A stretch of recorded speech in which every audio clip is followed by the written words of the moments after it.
Alors, bonjour tout le monde, bienvenue à cette série découverte, une série dans laquelle on vous fait découvrir des fournisseurs qui peuvent vraiment vous aider dans votre emploi du temps au quotidien, donc dans les OBNL. Et aujourd'hui, on a la chance d'avoir avec nous Groupe Solar, donc qui va vous parler de comment attirer et fidéliser vos employés par des avantages sociaux collectifs innovants sans dépenser plus. Fait que super contente d'avoir là avec nous ce matin Vincent et Mathieu qui vont pouvoir venir vous expliquer un peu comment ils peuvent vous aider dans votre quotidien. Alors, merci beaucoup d'être là. Bonjour Vincent, bonjour Mathieu. Bonjour. Bonjour. Good. Alors, je vais vous laisser la parole à partir de maintenant pour que vous soyez en mesure de nous présenter tout ça. Alors, je vous souhaite une très belle présentation. Super, merci pour l'introduction. Alors, comme c'est ça, le nom l'indique, on va regarder des façons pour attirer et fidéliser les employés dans son organisation au niveau des avantages sociaux collectifs, mais sans dépenser plus. Donc, on va regarder comment on peut arriver à faire ça. À l'ordre du jour, on a plusieurs trucs là, qu'on va passer ensemble. D'abord, on va se présenter. Par la suite, on va regarder le contexte de la main-d'œuvre au Québec. On va regarder la rémunération globale, c'est quoi et son importance aussi là, dans les organisations. On va tenter de comprendre les besoins de la main-d'œuvre.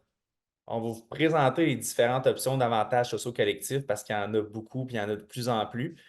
Ensuite, on va regarder ensemble là, des modèles innovants, donc des modèles plus flexibles au niveau des avantages sociaux collectifs. On va vous proposer une démarche stratégique qui fonctionne là, pour arriver là, à ces fins. Et finalement, on finit avec des cas d'études, conclusions et périodes de questions. Donc, introduction, Groupe Solar, en fait, on est une firme d'actuaires conseil. On se spécialise dans l'implantation et la gestion de programmes d'avantages sociaux collectifs et dans la stratégie de rémunération. On est jeune, mais on a quand même plus de 5 ans d'expérience dans le domaine des avantages sociaux collectifs. Il y a plus de 140 organisations, des PME, moyennes entreprises, qui nous font confiance pour la gestion de leurs programmes d'avantages sociaux. Et là-dedans, il y a plus de 30 OBNL là, avec lesquels on travaille pour mettre en place et pour la gestion là, des programmes. Notre mission, c'est de structurer des programmes qui sont créatifs, qui sont flexibles, tout ça dans le but là, d'améliorer l'expérience employée et la marque employeur. Donc, moi, Vincent Lausière, là, j'ai un MBA, bac en sciences actuarielles. Je suis conseiller en assurance et rente collective. J'ai fondé Groupe Solar il y a 6 ans. Je suis gestionnaire là, d'une équipe qui est jeune, qui est dynamique, qui met à profit là, ses compétences pour tous nos clients là, qui sont à travers du Québec. Je suis également un entrepreneur qui est motivé, un grand sportif aussi qui a soif de défis. Donc, ça a inspiré aussi là, les valeurs et les couleurs là, de l'entreprise Groupe Solar. En 2023, on a participé, moi et Mathieu, là, au Salon Stratégie PME. On a fait une conférence aussi en matière d'avantages sociaux collectifs devant plus de 120 personnes. Et le taux de satisfaction là, de 96 nous permet cette année là, d'être l'expert en avantages sociaux collectifs là, pour l'édition 2024. Bonjour à tous, je me présente Mathieu Forgue, je suis bachelier en sciences actuarielles, puis je suis également membre de la Society of Actuaries, associé là, de l'Institut canadien des actuaires. De mon côté, là, j'ai eu une expérience par le passé là, dans une des plus importantes firmes d'assurance au Canada. Puis, je me suis joint à Groupe Solar là, pour faire bénéficier mon expertise, bonifier là, l'approche plus mathématique et analyse au niveau de ce qu'on peut offrir à nos clients. J'ai une approche là, super rigoureuse avec mon background actuariel qui permettent là, d'offrir des bonnes recommandations à nos clients. J'ai participé, comme Vincent l'a mentionné, là, à la conférence Stratégie PME l'année dernière, là, qu'on a eu un super beau taux de satisfaction. Puis, ben, j'ai le plaisir de vous faire une conférence aujourd'hui là, sur un sujet tout aussi intéressant, là, spécifiquement pour les OBNL. Pour commencer la présentation aujourd'hui, on trouvait que c'était important là, de faire un petit topo là, sur le contexte de la main-d'œuvre au Québec. Donc, c'est quelque chose qui a beaucoup évolué dans les dernières années. On a des statistiques ici là, pour commencer la situation au Québec en 2022. Donc, ce qu'on peut constater, c'est qu'il y a énormément de postes vacants. Là. Ben, il y avait en 2022. Donc, pratiquement 250 000 postes vacants là, dans la province. Puis, plus concrètement, pour 100 postes occupés, il y avait plus de 6 postes qui étaient vacants. En comparaison, là, seulement 6 ans plus tôt, c'était à peine 2 postes qui étaient vacants là, sur les mêmes 100 postes occupés. Donc, on voit là, qu'il y a eu une grosse détérioration à ce niveau-là. C'est un petit peu en voie d'amélioration là, depuis, principalement expliqué là, grâce à l'immigration. Mais ça reste qu'on s'attend sur encore plusieurs années d'avoir là, le même contexte de pénurie de main-d'œuvre, puis de rareté là, de trouver des bons potentiels pour faire croître nos entreprises.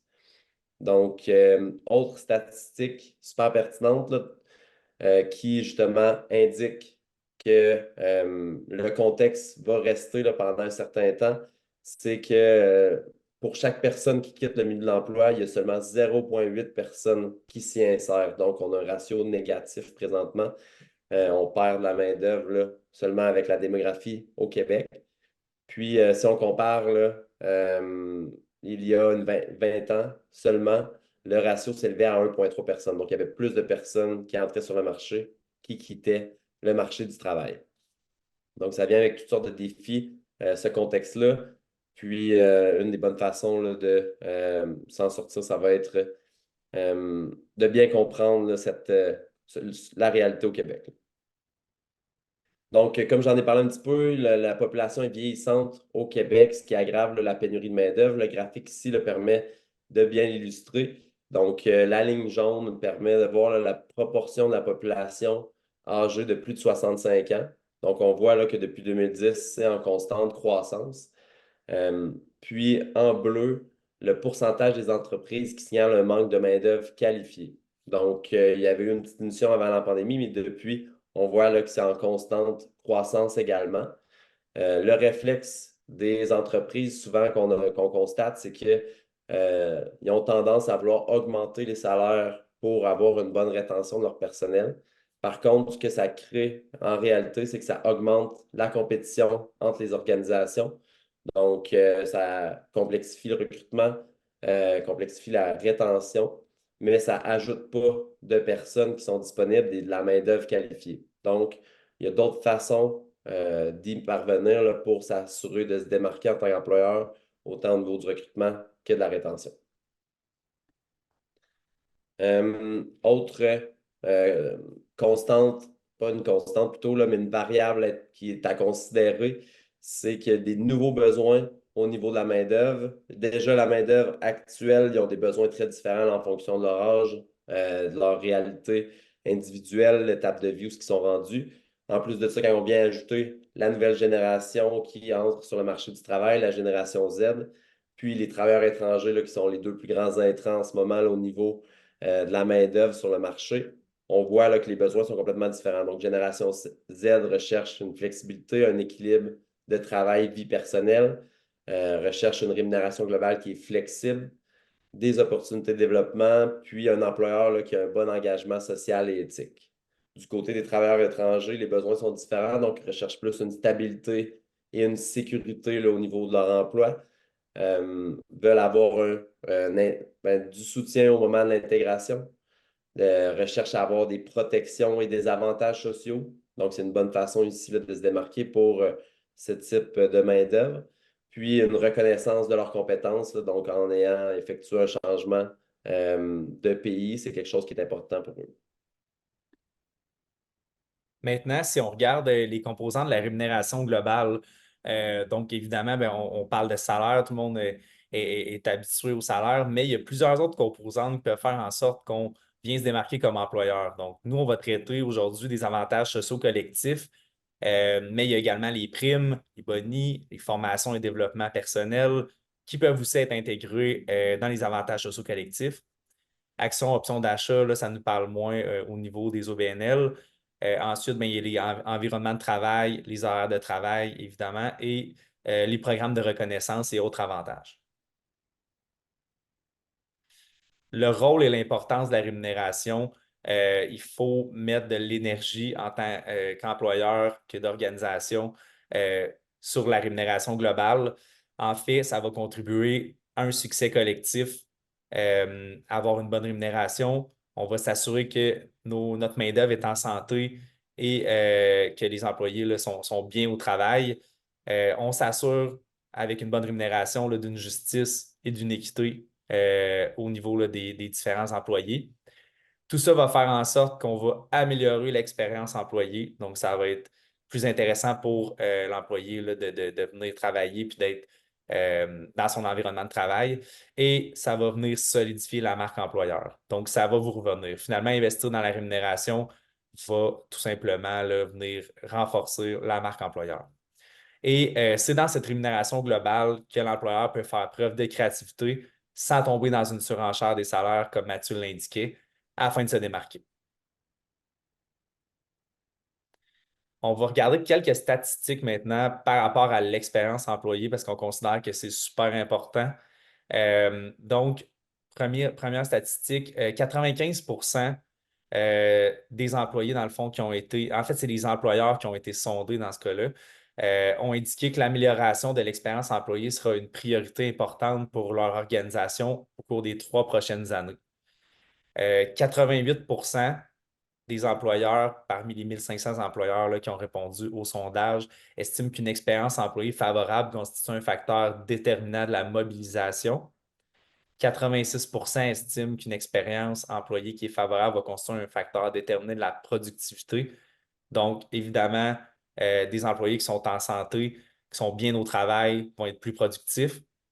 Et 84% estiment que investir finalement dans la rémunération, ce qui va améliorer l'expérience employée, bien, ça va être un facteur déterminant pour attirer et fidéliser les talents. Maintenant, si on se tourne plus au niveau de la rémunération globale, Vincent a abordé le sujet. Donc, c'est quelque chose là, qui est super important à offrir aux employés, mais est-ce qu'en contrepartie, les employés comprennent bien là, c'est quoi la valeur associée à leur rémunération globale? Donc, des outils, là, comme on le présente ici, peuvent permettre là, de bien illustrer aux employés qu'est-ce que ça représente, l'ensemble du budget là, que vous mettez en place pour eux. Donc, c'est le genre d'outils là, qui peuvent être super pertinents pour vous démarquer là, en tant qu'employeur, pour bien faire comprendre aux employés ce que vous apportez. Donc, comme on peut le voir, ce qu'ils pensent recevoir souvent, c'est plus, ça se limite au salaire de base, salaire de performance, mais en réalité, au global, là, c'est beaucoup plus important. Là. Donc, puis j'attire votre attention au niveau là, des avantages sociaux. Ce qu'on peut remarquer ici, là, c'est que ça représente là, une infime partie de la rémunération globale, mais l'impact peut être très grand du point de vue des employés. Donc, c'est une bonne façon de se démarquer. La question, justement, est légitime, là, comment se démarquer sur les avantages sociaux. Puis, une autre façon là, de se démarquer, ça peut être de réallouer le budget pour améliorer les conditions. Donc, que ce soit au niveau d'une augmentation salariale peut être réallouée de différentes façons ou un salaire de performance également. Fiscalement, ça peut devenir plus avantageux là, pour l'employé également. Donc, c'est toutes des questions qu'on va aborder dans notre présentation pour que vous puissiez vous démarquer en tant qu'employeur.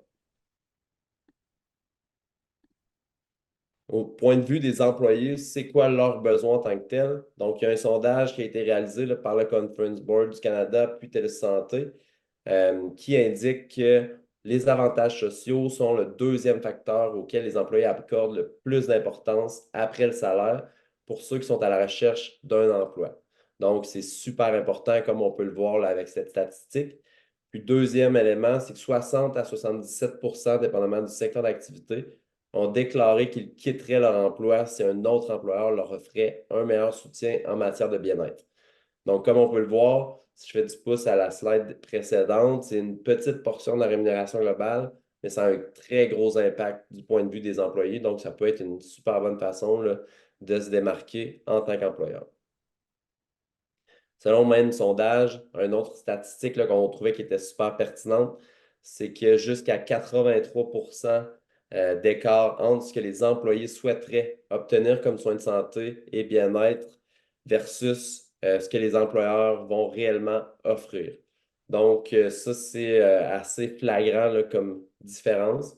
Il y a plusieurs éléments qui peuvent expliquer ça, entre autres, là, que la réalité est complètement différente pour les employés. Ça peut dépendre de leur situation familiale, de l'âge, du poste dans lequel ils sont, l'ethnicité. Il y a toutes sortes de facteurs qui font en sorte que les besoins vont être différents. Donc, ça explique, entre autres, pourquoi il y a un si gros écart entre ce qu'ils recherchent en tant que tel comme employé versus ce qui est offert par les employeurs. Donc, jusque-là, on voit que les employeurs, les organisations comprennent la valeur ajoutée là, d'une expérience employée favorable. On voit aussi que les employés, de leur côté, les besoins ne sont peut-être pas comblés en ce moment, mais est-ce que les organisations sont prêtes à investir et faire des changements au niveau là, de leurs avantages sociaux collectifs? C'est ce qu'on va venir regarder. Donc, premier élément, première statistique, ben, on voit que même pas un tiers des employeurs qui ont déclaré vouloir améliorer leur position sur le marché en ce qui concerne le bien-être financier et les régimes de retraite. Donc, cette statistique-là peut être une opportunité pour ceux qui sont prêts à investir là, des sous au niveau là, justement du bien-être financier de leurs employés. Il y a 50% des employeurs qui déclarent vouloir s'assurer que leur régime d'avantages sociaux répond aux besoins des employés et à leur bien-être. On a vu que selon le secteur d'activité, jusqu'à 83% des employés ils disent avoir un écart entre ce qui est offert et ce qu'ils veulent, mais il y a juste la moitié des employeurs sondés sur les 1500 employeurs là, qui disent qu'ils sont prêts à vouloir améliorer ça. Encore là, moi, je vois ça comme une opportunité pour ceux qui sont prêts à mettre de l'énergie à ce niveau-là. Là, les statistiques montent un peu, donc 77% des employeurs qui accordent une priorité à la santé mentale et aux soins de santé. Et 84% là, des employeurs canadiens qui affirment que la concurrence pour les talents est le principal facteur qui va influencer leur stratégie en matière d'avantages sociaux. On voit qu'ils sont conscients. Maintenant, faut prendre action. Et le défi, à la lumière de tout ce qu'on a dit jusqu'à maintenant, ben, c'est d'offrir des programmes collectifs qui sont de un abordables, mais qui vont venir aussi répondre aux besoins individuels. Donc, on va regarder comment on peut y arriver. D'abord, ben, il faut se poser les bonnes questions en amont. Donc, c'est des questions peut-être qu'on ne s'est jamais posées, mais le point de départ il est ici. Au niveau du budget, est-ce que le budget qu'on alloue au programme en place est suffisant et est-ce qu'il est respecté? Maintenant, est-ce qu'on connaît les besoins de nos employés à l'interne? Est-ce qu'il y a des sondages qui ont été faits? Est-ce que les programmes en place sont compétitifs par rapport à la concurrence? Puis est-ce qu'on est conscient de son marché et de ce que nos concurrents là, vont offrir en termes d'avantages sociaux collectifs?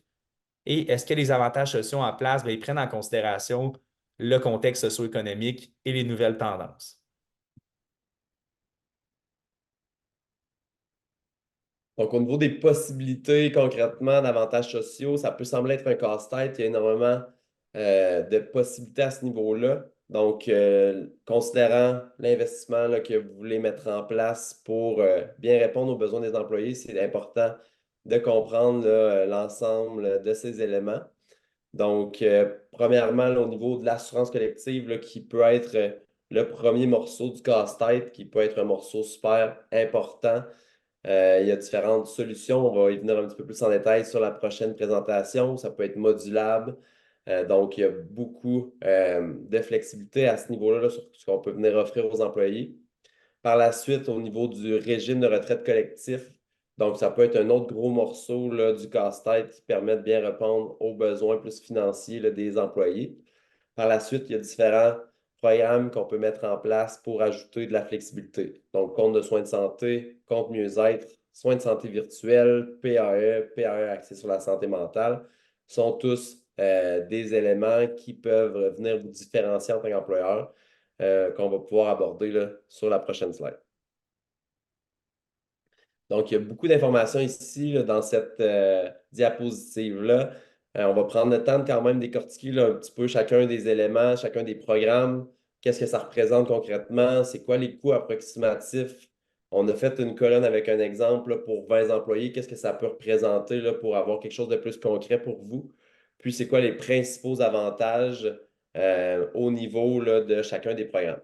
Donc, si je commence, assurance collective, comme je le disais, là, c'est un gros morceau du casse-tête. Donc, ça vient couvrir là, beaucoup de besoins de base en termes de sécurité financière des employés, donc assurance vie, assurance invalidité.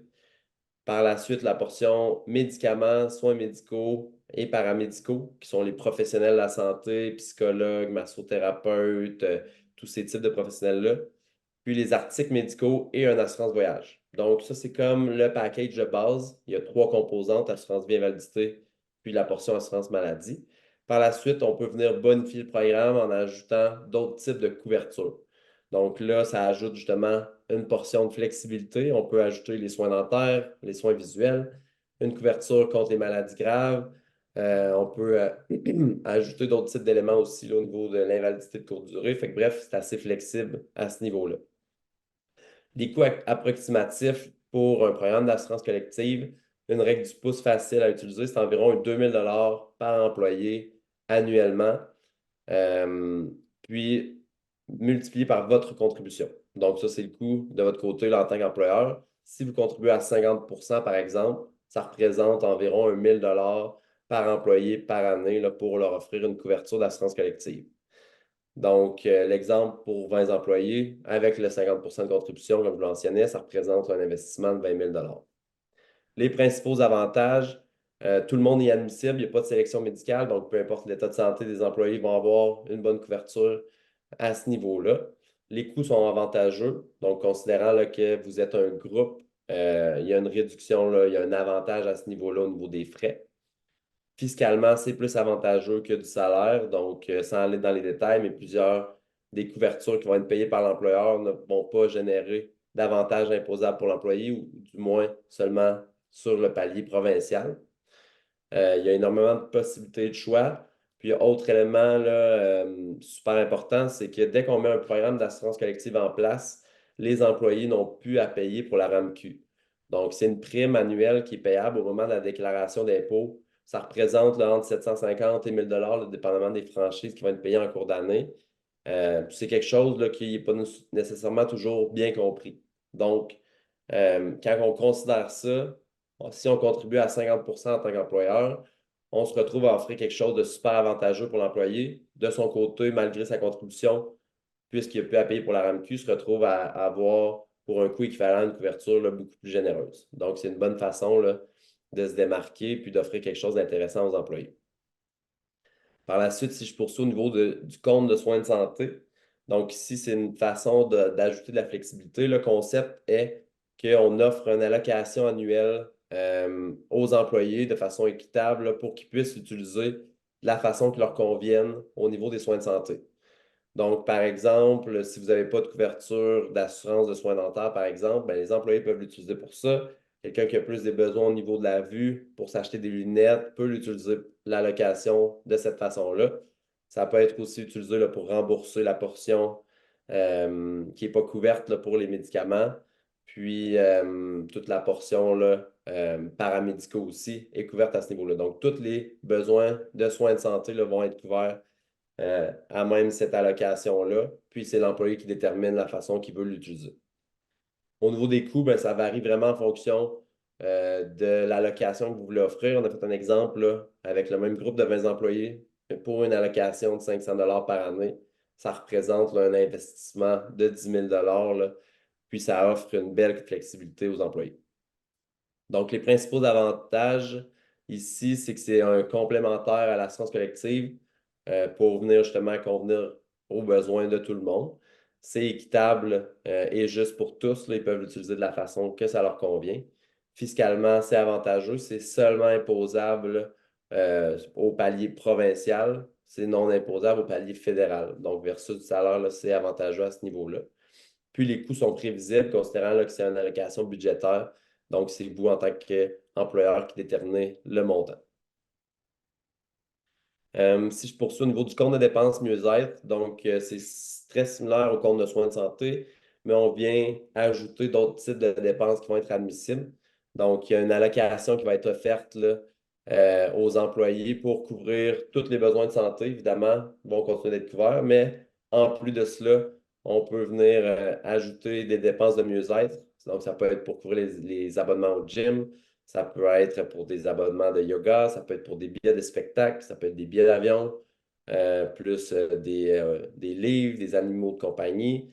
On peut venir également convertir l'allocation pour des journées de vacances. On peut transférer l'allocation inutilisée en fin d'année en régime de retraite. Donc là, on ajoute encore plus de flexibilité pour s'assurer de convenir aux besoins de tout le monde. Même principe au niveau des coûts.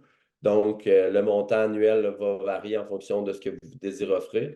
Par contre, on peut l'inclure dans l'allocation des coûts de l'assurance collective. Donc, vous pouvez contribuer à 50% seulement. On effectue une optimisation fiscale également là, pour que ça soit avantageux. Donc, avec l'exemple d'une allocation de 500 par employé par année, le coût de l'employeur dans cet exemple-ci là, serait de 5 000 Au niveau des avantages, je l'ai déjà dit à plusieurs reprises, là, c'est super flexible. Au niveau des dépenses, sont admissibles. Puis du point de vue de l'employé, c'est quelque chose qui est grandement apprécié là, parce qu'on ajoute énormément de flexibilité, puis on s'assure de convenir aux besoins de tout le monde. Puis ça peut être financé par les employés, là, comme l'assurance collective. Si je poursuis au niveau des régimes de retraite collectifs, donc ici, c'est vraiment un programme d'investissement qui est offert par l'employeur pour la retraite des employés à l'abri de l'impôt. Donc, vous pouvez mettre quelque chose en place. C'est sûr qu'on recommande de cotiser en tant qu'employeur pour inciter les employés, montrer là, votre intérêt à leur sécurité financière. Donc, une structure qui peut être mise en place, là, c'est une cotisation de contrepartie de votre choix. Donc, ça peut être super variable, mais dans l'exemple ici, là, si on assume que vous contribuez à la même hauteur que l'employé jusqu'à 2 puis que la masse salariale est d'1 million annuellement, ça représente un investissement de 20 000 Donc, on peut vraiment venir ajuster la structure ici aussi. On pourrait mettre une échelle en fonction de l'ancienneté, donc augmenter le 2 3 4 en fonction de l'ancienneté. En fonction des types de postes aussi, on peut apporter une flexibilité. Donc, on peut être créatif à ce niveau-là aussi là, pour bien se démarquer là, en tant qu'employeur. Au niveau des avantages, premièrement, les frais de gestion sont réduits par rapport à l'individuel. Considérant que vous êtes un groupe, là, vous avez un avantage d'échelle à ce niveau-là. Il y a plusieurs options de programme et de choix de placement. Donc, même principe, considérant que vous êtes un groupe, que vous êtes plus nombreux, que l'actif est plus grand, ça vous donne accès à toutes sortes d'investissements là, super intéressants. Puis, fiscalement, c'est vraiment avantageux là, versus du salaire. Donc, c'est une belle façon là, de se distinguer en offrant là, ce type de structure-là aux employés. Finalement, PAE, soins virtuels. Donc, c'est des programmes qui donnent accès là, à des professionnels de la santé rapidement, confidentiels, là, puis en fonction des besoins des employés. Donc, premièrement, au niveau du PAE, c'est des soins psychologiques confidentiels qui sont offerts aux employés. Alors, on donne accès, là, entre autres, à un psychologue rapidement. Par la suite, au niveau des soins virtuels, c'est la télémédecine, en d'autres mots. Donc, c'est une application qui donne accès à un médecin et des soins infirmiers en tout temps via une plateforme virtuelle. Donc, c'est super accessible. On indique là, c'est quoi les symptômes qu'on a. On est en mesure rapidement là, de parler avec un médecin en FaceTime. Ils peuvent faire directement le diagnostic à même l'application, là, à même FaceTime. Dépendamment de c'est quoi la situation. Puis par la suite, envoyer la prescription directement en pharmacie. Donc, c'est super efficace, puis ça permet d'avoir un résultat rapidement. Les coûts, là, ça représente environ 3 à 6 par employé par mois, par programme. Donc, dans l'exemple ici, là, si on prendrait les deux programmes, le PAE puis la télémédecine, qu'on assume que ça serait 5 chacun pour le groupe de 20 employés, on aurait un investissement là, de 2 400 par année. Les avantages ici, c'est que c'est un service confidentiel qui est disponible en tout temps. C'est grandement apprécié, là, puis ça permet d'avoir accès rapidement à des professionnels. Puis, c'est sûr que ça réduit l'absentéisme aussi, donc c'est une bonne façon là, d'avoir, de considérer un retour sur investissement. Donc, si on regarde l'ensemble de ces programmes-là, si on inclut là, toutes les allocations qu'on vient de discuter, la mise en place de tous ces programmes-là, pour l'exemple de 20 employés, ça représenterait là, un investissement annuel de 57 400 par année, ce qui représente 5,74 de la masse salariale. Donc, ça reste quand même une bonne façon, comme on le disait plus tôt, c'est seulement 5,74 de la masse salariale, mais c'est quelque chose qui est super important du point de vue des employés, donc c'est une bonne façon là, de se distinguer. Ici, maintenant, on va regarder là, un régime innovateur pour les OBNL. Donc, une autre façon de trouver, d'offrir de la flexibilité avec, c'est ça, un fournisseur. On a mis en place un programme qui aurait 2 options. Alors, j'en parle rapidement. Si ça vous intéresse, vous pourrez évidemment là, revenir vers nous après la rencontre. Donc, ça serait applicable à partir de 20 employés. L'idée ici, c'est que chaque employé a un choix à faire au niveau de sa protection. Donc, son premier choix pourrait être de garder le régime actuel sans changement. Le deuxième choix qui est plus flexible, donc on pourrait venir réduire certains paramètres au niveau des couvertures là, du programme actuel. On va quand même garder là, une belle protection d'assurance vie invalidité. On va réduire un peu là, l'assurance médicaments et peut-être réduire d'autres frais selon c'est quoi votre structure actuelle. Et l'excédent, dans le fond, on va venir, l'économie qu'on va venir générer avec le programme d'eau, on va la convertir en dollars d'allocation de dépenses mieux-être ou de soins de santé. Alors, pour les employés, justement, qui considèrent qu'ils n'utilisent pas vraiment le programme et qui voudraient avoir plus de flexibilité, ça va venir vraiment répondre à leurs besoins. Donc, ça serait une belle façon là, de se différencier comme employeur et ça, à partir de 20 employés, on peut l'offrir là, à l'organisation. Ça, c'est économique comme programme, donc on va venir générer une économie là, au niveau des coûts en restructurant. C'est plus équitable aussi. C'est plus flexible, évidemment. On va venir générer une stabilité des coûts dans le temps et c'est innovant. Donc, c'est une belle façon là, de se démarquer si ça vous intéresse là, comme employeur. Maintenant, si on regarde une démarche structurée gagnante là, pour arriver à mettre en place les bons programmes et répondre aux besoins là, dans le meilleur du possible des employés. Donc, voici par étapes là, ce qu'on peut faire. Évidemment, ça prend un accompagnement là, par une firme qui est compétente comme la nôtre. Donc, si jamais vous voulez qu'on vous accompagne, ça va nous faire grand plaisir là, de regarder, de passer au travers de chaque étape là, avec vous et votre organisation. Première étape, ça va être de déterminer le budget et les attentes. Donc, le point de départ, on se pose des questions, mais il faut déterminer le budget, puis il faut qu'on s'entende là-dessus pour voir vers quelle solution là, on s'en va.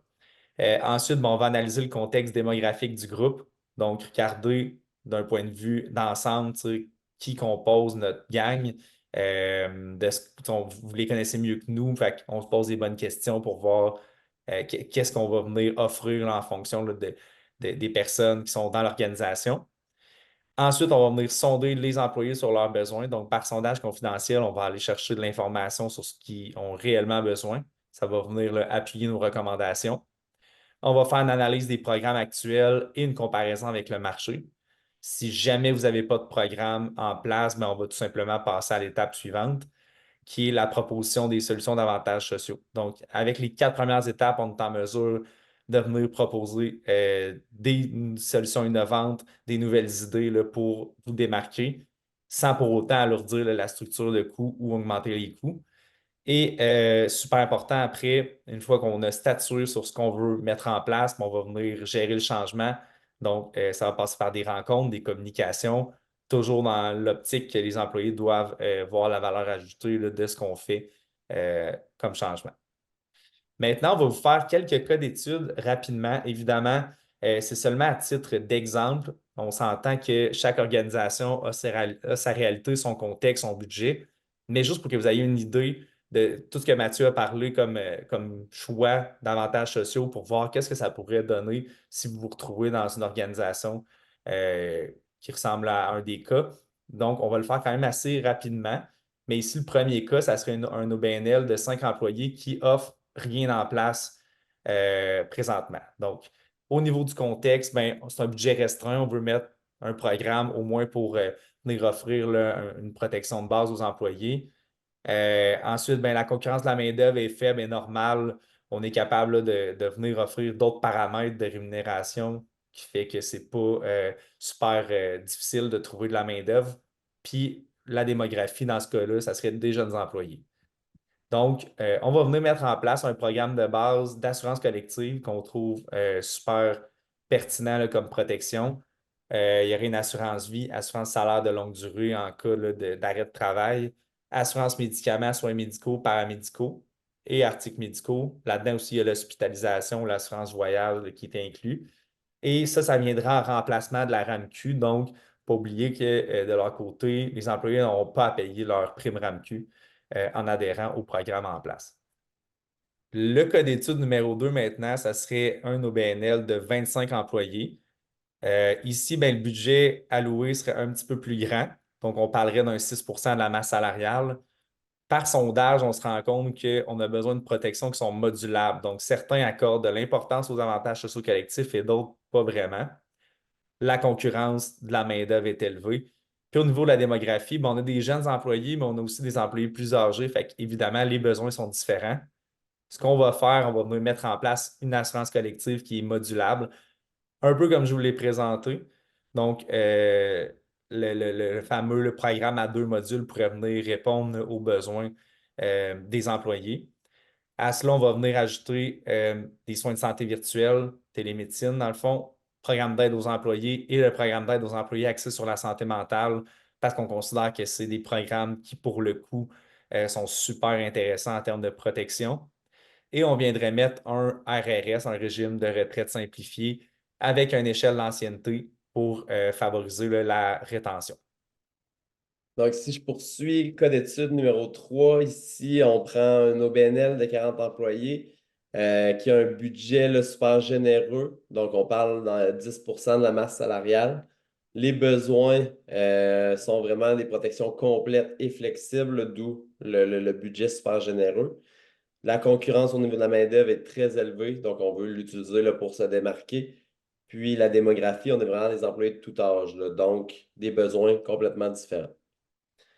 Au niveau de l'assurance collective, on met en place là, vraiment un programme complet. Donc, on a les couvertures de base d'assurance vie, d'invalidité longue durée, d'assurance maladie, mais on vient ajouter aussi une assurance salaire de courte durée. On ajoute les soins de la vue, une couverture d'assurance à ce niveau-là, puis une assurance pour les soins dentaires. Donc, on se retrouve avec un package super complet au niveau de l'assurance collective. Par la suite, pour ajouter de la flexibilité, on vient mettre en place un compte mieux-être Protexio de 1 000 $. Donc, c'est un compte là, qui permet, justement, comme je le disais plus tôt, là, de déterminer la façon qu'on veut utiliser notre allocation. Ça peut être converti en journée de vacances, ça peut être utilisé pour contribuer à notre régime de retraite, puis pour tous les besoins de mieux-être également. Par la suite, on a les couvertures soins de santé virtuels, donc la télémédecine, le PAE et le PAE axé sur la santé mentale, puisque ça donne accès là, à des professionnels facilement pour ces types de besoins-là. Puis, même principe, un régime de retraite simplifié avec une contribution de l'employeur jusqu'à 3% du revenu. Cas d'étude numéro 4. Donc, on a ici un OBNL de 15 employés avec un budget un petit peu plus restreint. On parle de 4% de la masse salariale. On veut quand même offrir, là, en fait, les besoins par sondage là, nous indiquent qu'on a besoin d'une protection de base puis de la flexibilité. La concurrence est très élevée. Puis ici aussi, là, on a des employés de tout âge. Donc, l'importance justement là, d'offrir une flexibilité aux employés. Au niveau de la portion assurance collective, on garde une couverture d'assurance de base, puis on vient bonifier là, avec le compte de soins de santé de 500 $. Donc, ce compte-là permet justement de couvrir les soins de la vue, les soins dentaires qui ne sont pas inclus dans le programme de base. Donc, ça laisse la flexibilité aux employés, puis ça leur permet de déterminer là, de quelle façon ils veulent utiliser leur allocation. Par la suite, on veut quand même mettre quelque chose en place au niveau de la retraite, mais on y va avec une contribution un petit peu moins élevée là, de 1%. Puis, pour s'assurer que les employés aient accès là, à des professionnels de la santé mentale facilement et rapidement, on met en place là, un PAE axé sur la santé mentale. Finalement, le cas d'étude numéro 5, donc encore ici, là, un OBNL de 15 employés avec un budget restreint, mais on vient offrir une flexibilité d'une autre façon. Les besoins sont similaires, donc quelque chose de flexible avec des besoins variés pour les employés, un niveau de concurrence là, très élevé, puis une démographie de tous âges. Donc ici, là, les options, on y va par option par allocation budgétaire. Donc, l'employé a le choix, je prends l'option numéro 1 ou l'option numéro 2. Puis, si je suis déjà couvert avec mon conjoint au niveau de l'assurance collective, ben, j'ai l'option numéro 3. Donc, ici, on s'attarde concrètement à chacune des options. Contribution d'employeur à l'assurance collective à 100%. Donc, sous cette option-là, l'employé n'a pas à débourser là, pour son assurance collective. puis bénéficie quand même du programme de base, le compte de soins de santé de 500 $, puis le PAE axé sur la santé mentale, sans avoir de contribution d'employeur au niveau du régime de retraite. Option numéro 2, l'employé est prêt à cotiser là, pour l'assurance collective. En contrepartie, l'employeur s'engage à offrir un 2 de contribution au niveau de la retraite. Donc, ici, là, on le met vraiment l'employé au centre de la décision pour qu'il puisse déterminer là, c'est quoi ses besoins, c'est où qu'il veut que l'employeur investisse. Là. Puis l'option numéro 3, comme je le disais, l'employé qui est déjà couvert avec son conjoint, on va avoir quand même la portion de base de l'assurance qui va être couverte, donc l'assurance vie puis l'invalidité longue durée à 100% par l'employeur. Puis en plus de ça, il va venir contribuer là, à l'ordre de 2 pour le régime de retraite. Donc, ça permet d'avoir quand même quelque chose de complet, de très flexible, puis de laisser l'employé choisir qu'est-ce qui lui convient le mieux. Good. Alors, ça fait le tour pour notre présentation d'aujourd'hui. En conclusion, en fait, là, si on veut résumer les points clés, ben, les organisations ont tout intérêt à porter une attention particulière à la rémunération globale dans le contexte socio-économique actuel. Une structure d'avantages sociaux collectifs qui est créative et flexible va fortement contribuer au succès d'une organisation. Et c'est important aussi de bien se faire accompagner là, par une firme d'experts comme la nôtre, Groupe Solar, afin de bien mettre en place une stratégie qui est efficace au niveau des avantages sociaux collectifs et de répondre autant au budget qu'aux besoins des employés. Donc, si jamais vous avez un besoin d'accompagnement, un désir de collaborer avec nous, écrivez-nous à l'adresse qui est ici, gestion@commercialgroupesolar.com. Ça va nous faire plaisir là, de planifier un petit café virtuel avec vous pour qu'on regarde vos besoins et voir comment on peut vous aider. Hey, merci beaucoup. Merci beaucoup, Vincent. Merci beaucoup, Mathieu. Je pense que ça a été très clair, très bien exprimé aussi, voir avec les cas que vous avez présentés à la fin. Ça fait quelque chose de vraiment concret sur lequel on peut se baser là, pour bien réfléchir à ce qu'on souhaiterait avoir. On a eu vos coordonnées aussi là, à la fin. Et évidemment, ils peuvent vous rejoindre en allant sur notre site Internet, donc espaceobnl.ca, dans le bottin des ressources, en fait, vous y figurez donc en tant que partenaire et il y aura aussi les liens pour vous contacter là, sans problème si les gens ont d'autres questions et pour approfondir un peu leur démarche là, par rapport à ça. Alors, merci beaucoup d'avoir été là. Pour d'autres séries découvertes, évidemment, vous pouvez aller sur notre site Internet, notre chaîne YouTube aussi et vous pouvez nous rejoindre à info@commercial-espaceobnl.ca. Alors, merci beaucoup, Vincent. Merci, Mathieu. Merci beaucoup. Merci à tous pour l'écoute.